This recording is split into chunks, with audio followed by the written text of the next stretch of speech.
everyone. In the biography of Steve Jobs, which came out in the year 2011, he said that the book, The Innovator's Dilemma, had deeply influenced him. There were in many books that Steve Jobs referred throughout his interview with the biographer.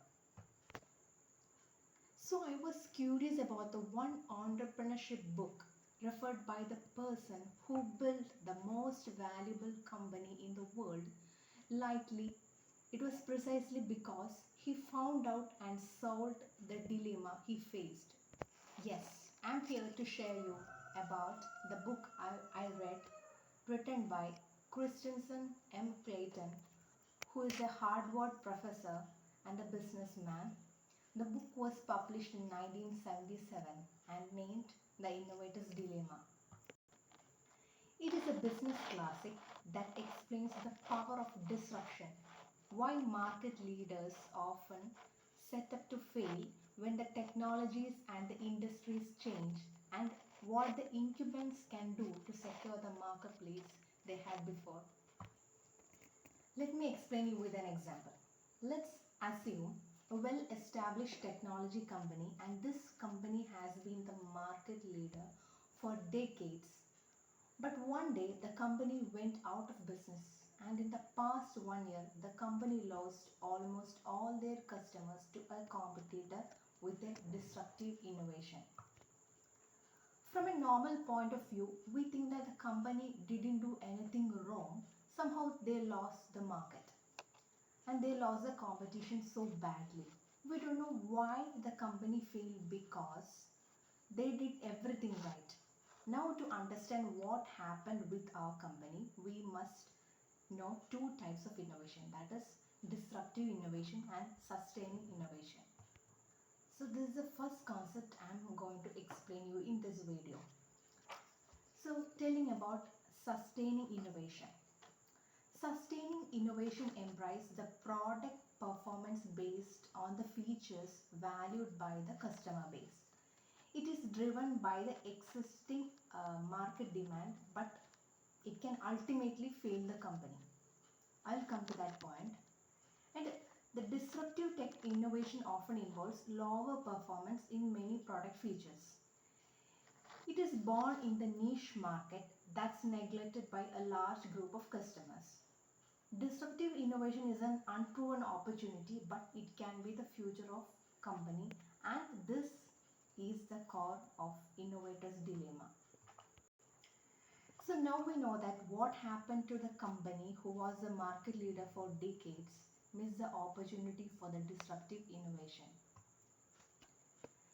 Sometimes the company may have many new ideas about products and improvements with the marketing department. Project team will gather many information from customers and does the market analysis. They choose the best project, the one with big market size, the one with big profit margin, the one with big customer validation. The product or the improvement must be what the customer wants. They did everything right. Means while the competitive company with disruptive innovation, their product was not valued in the mainstream market, but they found a niche market by trial and error.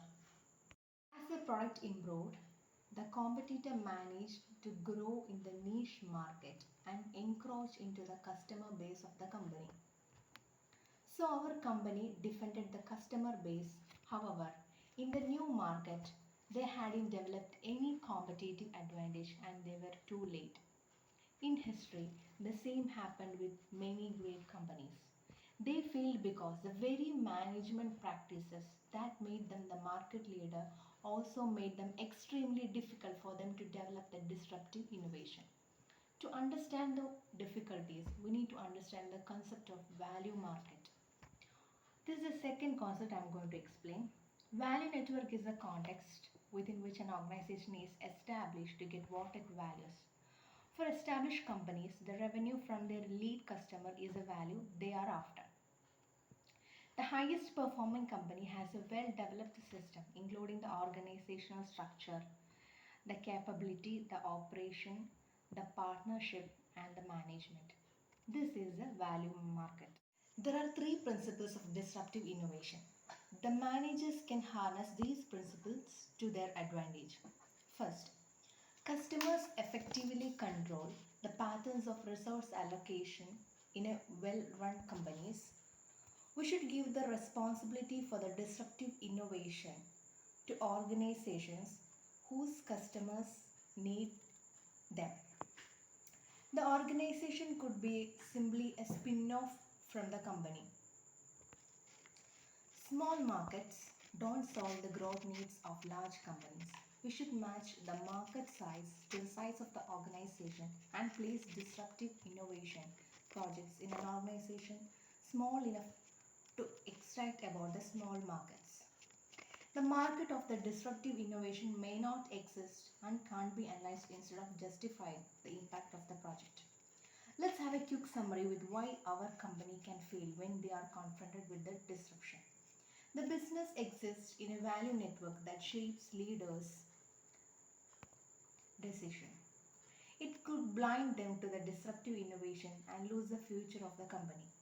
To better manage the disruptive innovation, we can have a spin off organization, match its size with its marketing firm to fail early and inexpensively, use only resources from mainstream business, and lastly, don't forget that the disruptive innovation is a marketing challenge.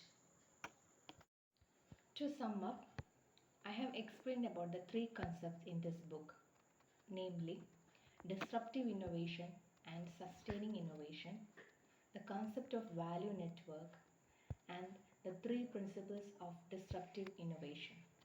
With this, I conclude.